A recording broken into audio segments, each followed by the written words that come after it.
What year did you come to? I came in 58. In 58. Okay. Yeah. What kind of so your first trip to the United States, you came here as an immigrant.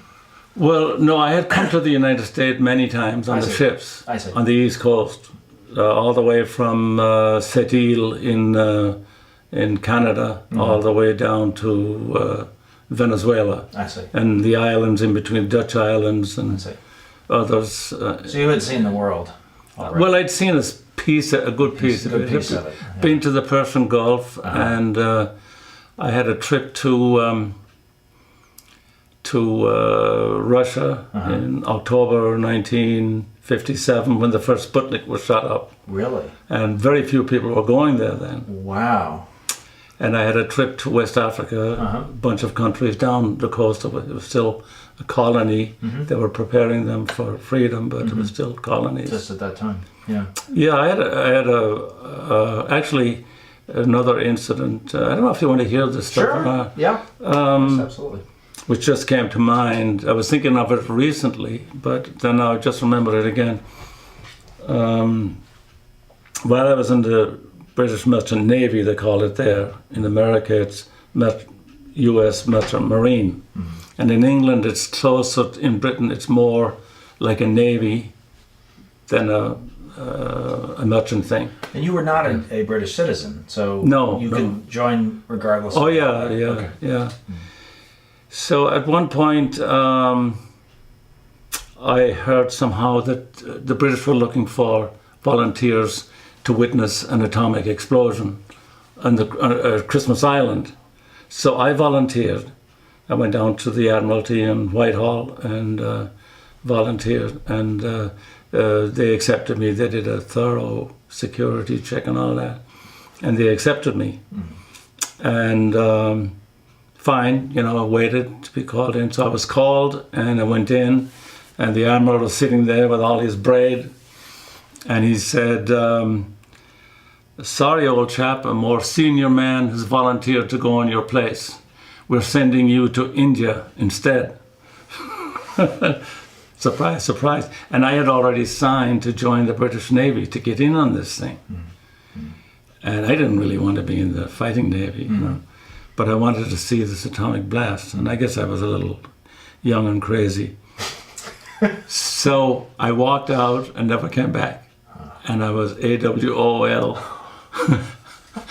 So I had to go looking for some foreign ships to sail on. Yeah. And I found this, I'm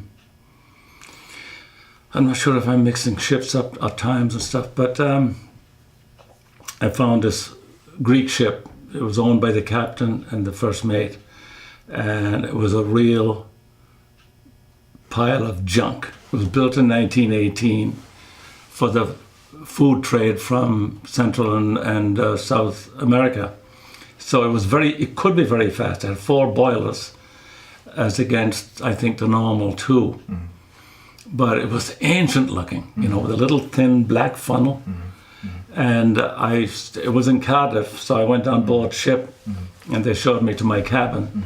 And I was going to take a nap, and I pulled the covers back, and the sheets were beautiful white, but it must have been 2,000 cockroaches in the middle of the bed.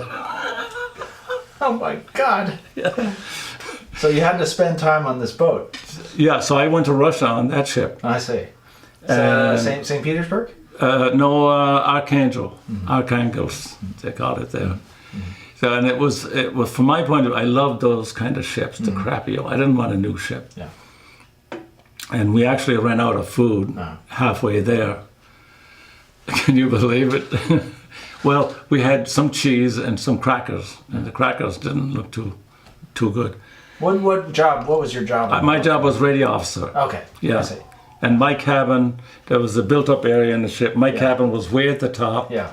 And I had a little sitting room as well. Yeah. And a bathroom. So toilet. So you were pretty well off on the boat. Any boat? Oh, I was. They took good care of you. Oh, yeah. Yeah. Well, not only from that point of view, but it was a kind of a position of prestige, you might say. Yes. And I had 2 friends on there, Yakovos and Todoros. They were my buddies, and they protected me everywhere I went, because there were some nasty characters on board. And they all carried knives, and they fought with knives and all this stuff. Yeah, I saw it happen. Yeah, you hear yelling in the middle of the night. Oh my God. And so we got to Russia. There was a funny thing happened there. Yeah. Ship pulled in, and the officials were coming on board. The Russian, all in their braid and their uniforms and everything. So we lined up. And I was at the end of the line, and the top man anyway walked across the deck, came over to me, shook my hands and said, "Welcome, Captain." Oh. Because the others were so disreputable.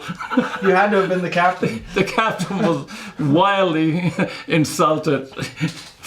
He should know he had a little black greasy beret on, about 4 or 5 days growth of black beard, and then slippery battle dress and stuff, you know. He was like a pirate. So we get into port, and it was a great experience because we were told in the West that, you know, the Soviet Union was fine by a lot of people, intellectuals and others. And they had so many doctors per 1,000 people and all this kind of thing. Well, it was amazing. There were only, I think, a few hundred yards of paved street in the entire city of 250,000 people. God. The mud this deep in the sidewalk, except sometimes they had a few boards. I only saw one painted building in the entire city.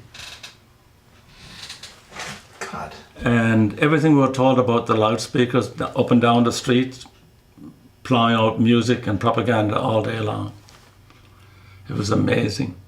And the women, mostly women, worked the docks. And there was one there, her name was Galia.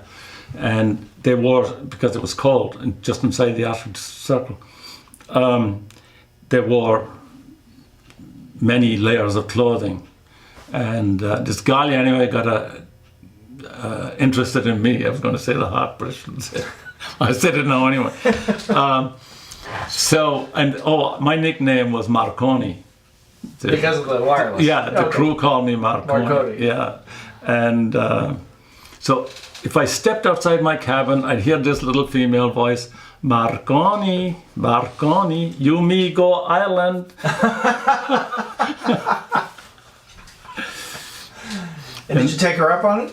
No, I did not. You passed on that. I mean, you could smell the body odor a block away. Well, you get used to From anybody, all of them. Oh my Going to God. streetcar, I used to have to stand at the crack where the two doors came together, sucking the air. I was afraid I'd throw up. Oh my God. Yeah, it was amazing, you know, that kind of thing. Oh my God. But they had a big club for us, sailors, and they would bring in attractive young women for us to meet. And they introduced me to the young lady who was in charge of the radio at the Pedagogical Institute, is what it was called. And every night they would have Peace Towards a particular country. So on Peace Towards Ireland night, I had to get up on the stage, and they presented me with little gifts, little white pigeons and plastic pigeons, you know, and a book by Lermontov, the great writer, which I since lost somehow. The Greeks was interesting because they came from communist families in Greece, because the civil war had ended not very long before, and they were afraid to go. I better not say his name. One of the guys said to me, he said, "Marconi, Greece is poor, but not like this." Yeah, and they were actually afraid to go and tell their families. They were afraid what their families would do to them.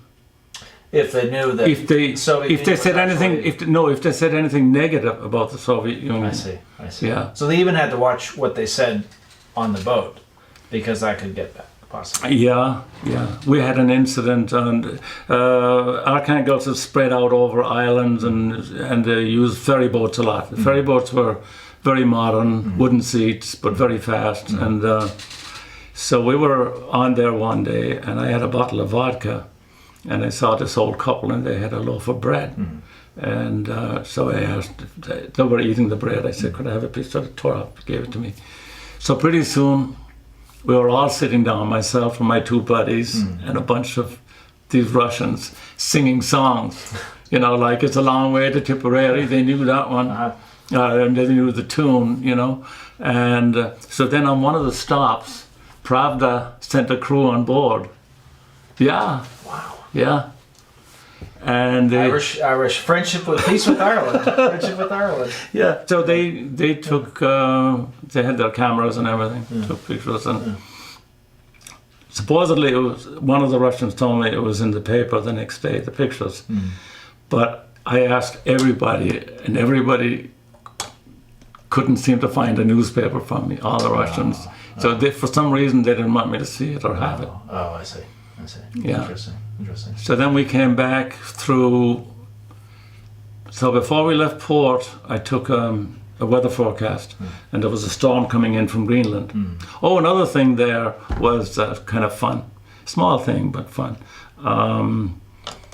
We wanted to go into town one night, and we didn't have any way of getting there. So the guys I sailed with, they had the idea. I phoned this woman, who they say had the hots for me. This is another woman. I don't want you to get the wrong idea. I'm not a womanizer, but she was 41 years old. She was older than me. You know, here I am, like 20 years old, and so finally persuaded me to do it. And I said, you know what, this is going to cost me. And she sent out this huge ship. I mean, not huge by today's standards, but for what we needed, we only needed about 10 or 15 guys to go ashore, you know. So we went down in the hold, and she owned a ship. No, she didn't own it. It was under her she rented direction. I see. She wasn't. No, excuse me. She was in charge of the whole dock area. I see. That's how she could do it. I see. She was the boss. I see. So we went down in the hold, and one of the guys could play music, and I can't remember who.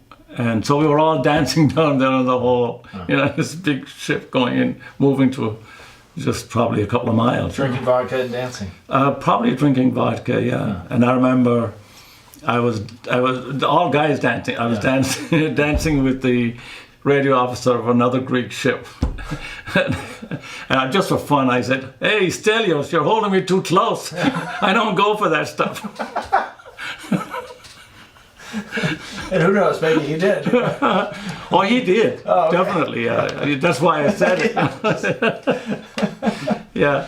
So then the storm was coming in from Greenland. Yeah. And I thought, this whole thing isn't going to hold up in heavy weather. Or it may not hold up. Yeah. So I exaggerated the weather forecast. I upped the speed of the wind. And you can come back from from Arkhangelsk, you come back over the top of Norway and down, and you can either stay on the outside or you can go inside the island. It's a maze of islands. So when you're inside the islands, the storm can be raging outside, but you're calm waters. But you have to pay for a pilot. And of course, the captain wouldn't want to do that. But I made the storm so bad, he decided to do that. And Stelios as captain, I told Stelios what to do. I said, make the storm worse. And he wouldn't do it. So son of a gun, just outside Tromsø, which is up there quite a ways, his ship went down. Yeah. Wow. And he and the captain drowned. Oh my God. Yeah. Wow. And you might very well have drowned yourself if you'd been out there. Our ship was older and more decrepit. Wow.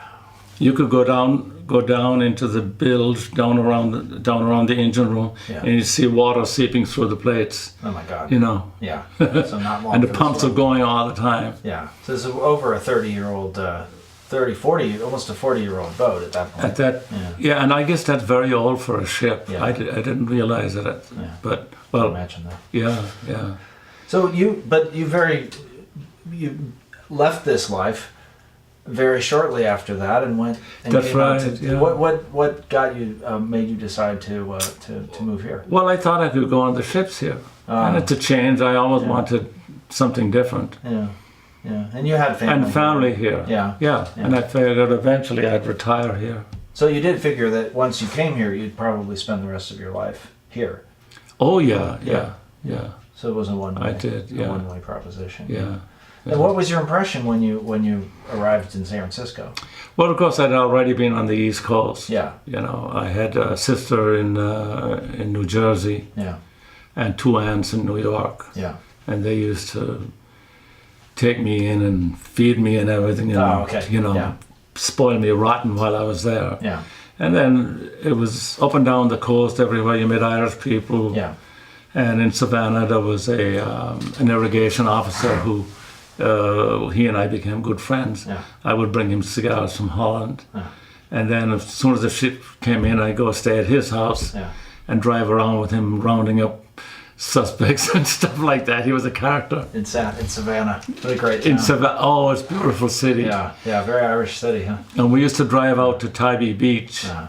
And I remember the first time I ever saw the famous 1957 Chevrolet with the fins. Ah. You know, it's a classic today. Yeah. And we drive out, we'd take a cab out to Tybee Beach, and then there was a couple of country western places. Yeah. The Red Barn, and I forget the other one. And that music was really humming in those days. Yeah. And that was amazing. Yeah. So wonderful. Yeah. It was thrilling, no doubt. You know. Yeah. And Philadelphia, used to go into Philadelphia quite a bit. Mm-hmm. And one night I was in there, and we were about to sail the next morning. Mm-hmm. So the first mate said, "We want to go ashore and have a last drink." I said, "Okay." So we went into this bar, and I'm sitting at the end. He's sitting here, and then there were 3 U.S. sailors in uniform sitting next to him. And he made a stupid thing. He said, "How do you feel like being in the second best Navy in the world?" And for some strange reason, the guy at the end came all the way around and belted me in the face. You? Yeah, me, yeah. Next thing, it was a big brawl. Next thing, the police came, carted us out and laid us on the sidewalk. Laid you out on the sidewalk? Yeah, laid us down on this. And we are the 2 mildest guys you can imagine. We'd never get in a fight. Yeah. And there you are, face down on the sidewalk. Well, we wouldn't face down. We were laid down on our backs, yeah. Went out for just one last beer. There you are. Yeah.